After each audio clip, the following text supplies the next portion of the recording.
Hello Game Replays and welcome to another exciting game. We have our semi-final here between FnR and STFU. So had some problems earlier already with connections, but hopefully this should go unavoided. I'm Sengar, I'll get my name right, and with me as always is Calneon. So I'm just going to run through the lineup then quickly. For STFU then, we've got Hammerstorm, Plague Rider, Pyromancer, Predator and Pestilence. So we all know how good Hammerstorm is with dealing out general damage and his stuns.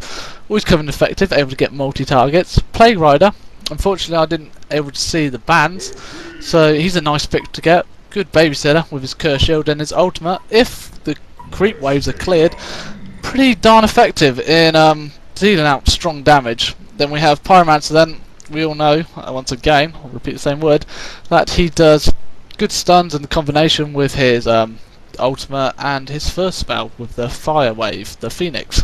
And then Pestilence, so good strong carry, able to reduce the ultimate, but I would be expecting Predator to take up the main role. I've seen him once used pretty effective in the tournament today with his inbuilt life drain and shrunken head.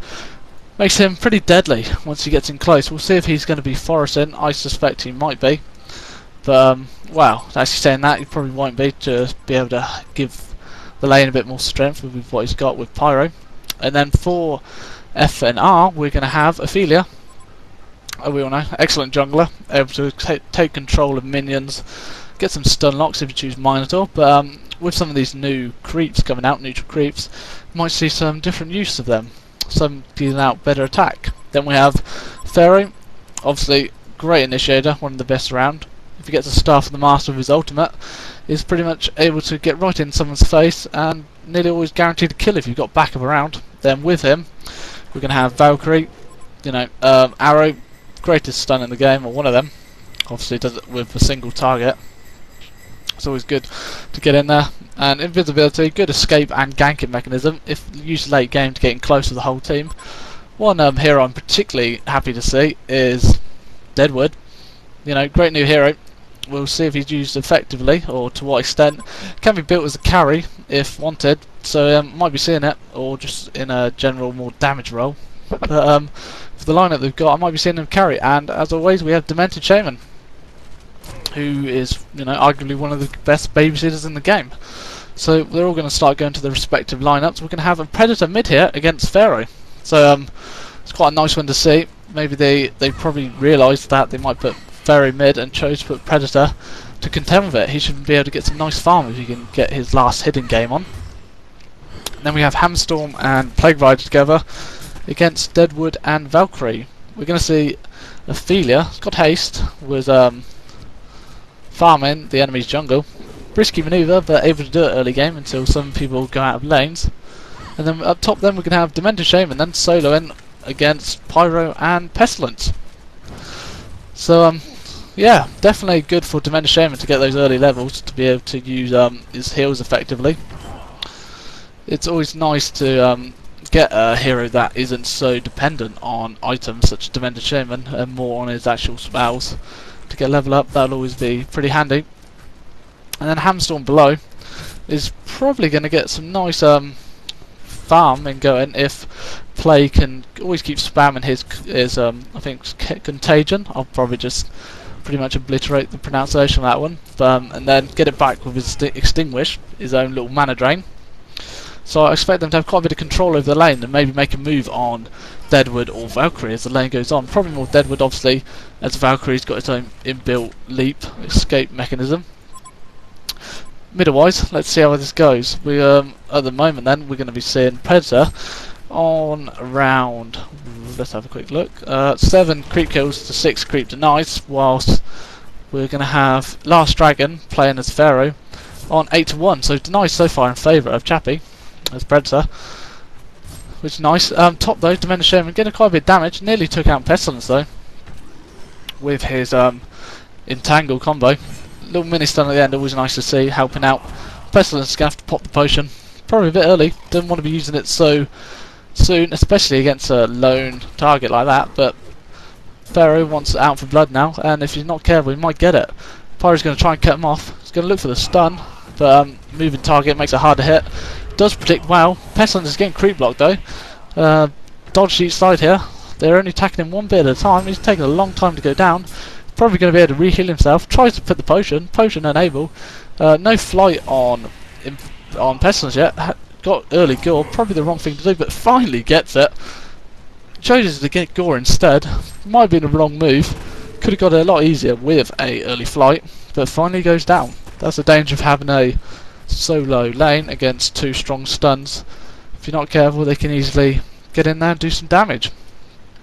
Ophelia, meanwhile, still farming quite happily in enemy territory. As I said, used one of the new heroes, got a new Kree's Vagabond leader. Strong one, has health regen, so makes it quite a nice one to jungle with. All the meanwhile, we have Hammer and Plague Ride then, just getting some farm down below.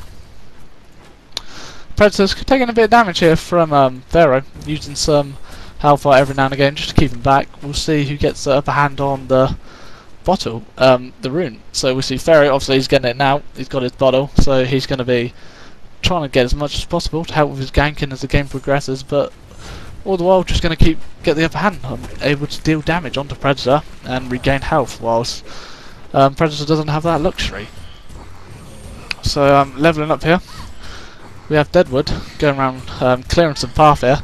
It's going to be quite clever move of Deadwood. He's probably going to try and creep pull the lane into the ancient stack maybe, so he's going to get some super farm there if possible.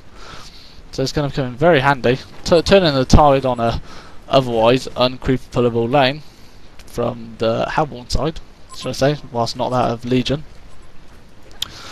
Top lane, Demented Shaman still hanging on that.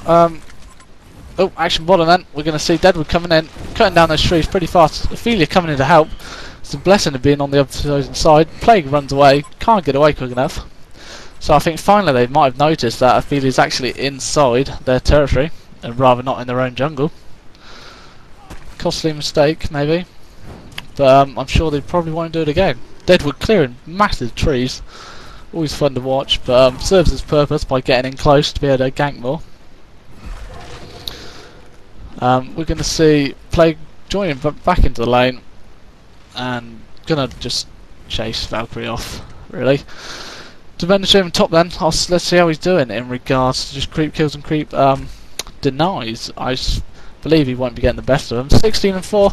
No, he's doing quite well at the moment. Pyromancer is only on 4 and 7, so he's been able to put the pressure on them.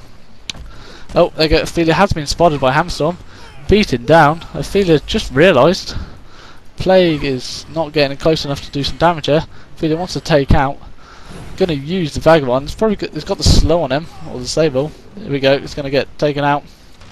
It's going to run away. You have to take out the creeps for Ophelia as soon as possible. Obviously, that's her main weapon, regardless of her other spells. They're the main damage dealers and ability-wise. So you want to try and take them out. Hammer's going to go for the double damage. Gets in his bottle. But Ferry's got double damage as well. We're going to have a bit of a battle here, but he's going to go down damn quick. Deadwood comes in to help. Not needed too much, but the stun does its damage and takes him out. So it's now 2-1 in favour of FnR. Valkyrie loves an arrow bottom. Misses completely. Just harassing. We now see a bottom on both Valkyrie and Hammerstorm. So early game items coming out here. Predator's got his Hound of the Victim. Might be looking for a Whispering Hound then, or Insanitarius more likely actually, because of its great item. Pestilence has got his Steam Boots top. Pyromancer letting him get most of the farm then. He's going to try and look for the stun on Demented Shaman. Should get the kill, and down it goes. There you go. That combination from Pyromancer, the Wave and Dragonfire, always deadly, especially in combination with the Impale from Pestilence. We'll probably be seeing more action on them as the levels go up. They'll deal more damage, and Shaman's going to find himself in even more trouble. Deadwood, meanwhile, has been quite cleverly, has been farming that ancient creeps. Good pick from them, and using it. Not a well sleep because of its newness, probably not a well-known tactic, but it's been using it with good effect. Ophelia, meanwhile, has been just farming the forest, has now moved back to hers, senses the danger, but it was a good early game, using it to good success.